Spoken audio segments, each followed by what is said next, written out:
Hello বন্ধুরা, তোমরা সবাই কেমন আছো? Welcome to Bakul's kitchen. আজকে আমাদের রেসিপি হলো কচুর ডাঁটা দিয়ে মাছের মাথা।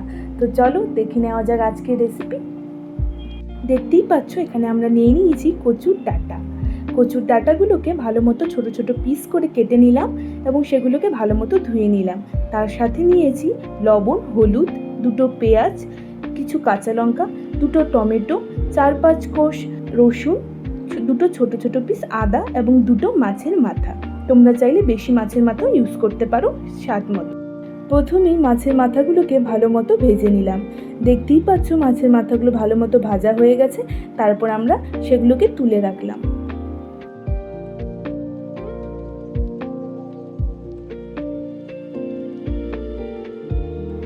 এরপর কড়াইতে 3 টেবিল চামচ তেল গরম করতে দিয়ে দিলাম।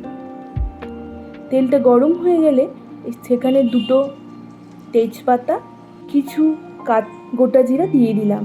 এরপর কেটে রাখা কচুর ডাঁটাগুলো সেখানে দিয়ে দিলাম। এরপর কিছুক্ষণ নাড়াচাড়া করে সেগুলোকে একটু ভেজে নেব।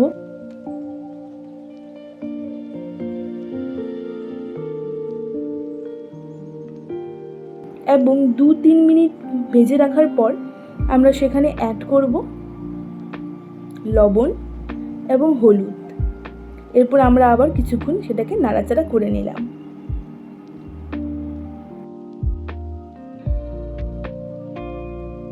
এরপর ভালো মতো নাড়াচাড়া করে দিয়ে 2 থেকে 3 মিনিটের জন্য আমরা সেটাকে ঢেকে রাখবো। ঢাকনা উঠিয়ে তোমরা দেখতেই পাচ্ছ সেটা কিছুটা মজে যাবে। তারপরে আমরা সেখানে কেটে রাখা টমেটোগুলোকে অ্যাড করে নিলাম। এরপর আমরা লঙ্কাগুলোকে পেস্ট করে নিয়েছি, সেই লঙ্কার পেস্ট 2 টেবিল চামচ আমরা সেখানে দিয়ে দিলাম।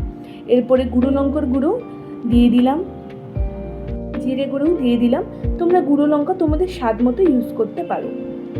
একটু ঝাল বেশি হলেই ভালো, যেন গলায় না ধরে, তাই আমরা একটু ঝালটা বেশি ইউজ করেছি। এরপর আবার কিছুক্ষণ ঢেকে দেব। তারপর 1 থেকে 2 মিনিট পরে দেখতেই পাচ্ছ পুরোপুরি কিন্তু একদম কালার চলে এসেছে এবং পুরোপুরি মজে গেছে। ঢাকনা দেওয়ার মাঝে মধ্যে 2-3 বার একটু নাড়াচাড়া করে নিয়েছি। এরপরে ভেজে রাখা মাথাগুলোকে ভালো মতো টুকরো টুকরো করে নিয়ে সেই কচু শাকের মধ্যে আমরা অ্যাড করে নিয়েছি।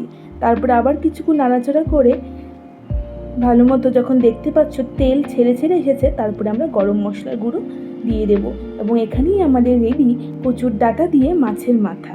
দেখতে কিন্তু খুব সুন্দর কালার এসেছে এবং খেতেও খুব স্বাদ হয়েছে। তোমরা কিন্তু অবশ্যই ট্রাই করো এবং আমাকে কমেন্ট সেকশনে অবশ্যই জানাবে না রেসিপিটা তোমাদের কেমন লাগলো এবং খেতে কেমন হয়েছে। Thank you so much for watching my video. Please like, comment, share and subscribe my channel.